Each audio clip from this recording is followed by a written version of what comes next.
This is Danny Blyth from the College of Integrated Chinese Medicine. This is for Chinese medicine students only. Please pause and read. So first of all, muscles of the forearm.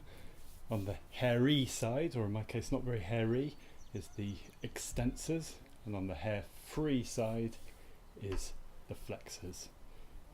If we put our little thumb on the medial epicondyle and point middle finger roughly at the scaphoid, little finger at the piriformis, this gives us our first layer of flexors. So we've got Pronator teres, Flexor carpi radialis, Palmaris longus, and Flexor carpi ulnaris. So Flexor carpi ulnaris inserts into the pisiform, also hook of hamate and 5th MC.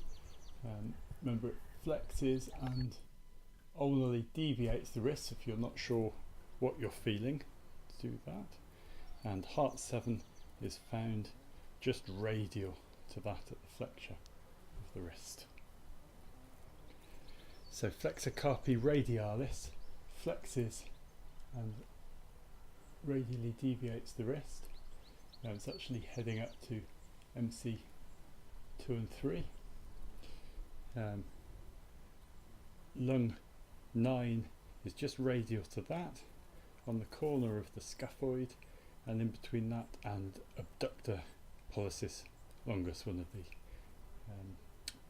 anatomical Snuffbox muscles. Palmaris longus is just ulnar to that. It heads to the palmar aponeurosis. It sort of cups the palm, and in between Flexor carpi radialis and Palmaris longus, we have pericardium 7 at the wrist flexure at the corner of the scaphoid.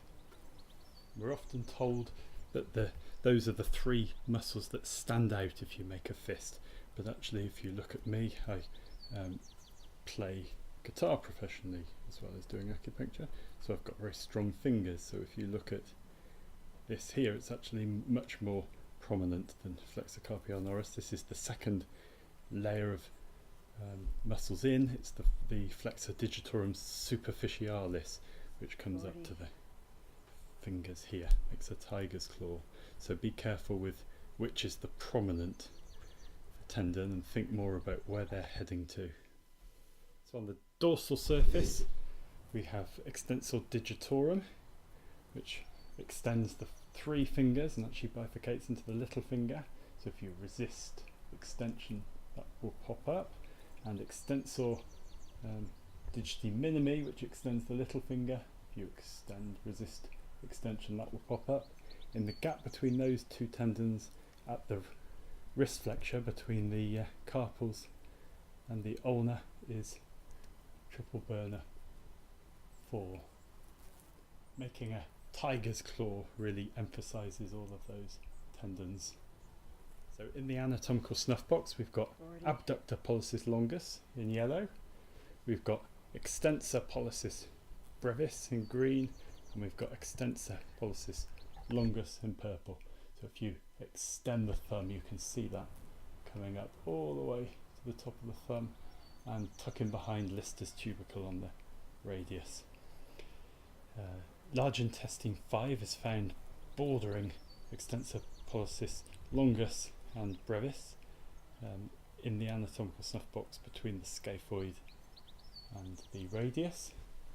And lung 9, as we already discussed, is bordered radially by Abductor pollicis longus. You can see the length that they go extends as you go across. It's easy to remember which these muscles are if you remember the actions of your thumb. So this is extending and flexing your thumb like a dog's ear, and this is abducting and adducting your thumb like a glove puppet.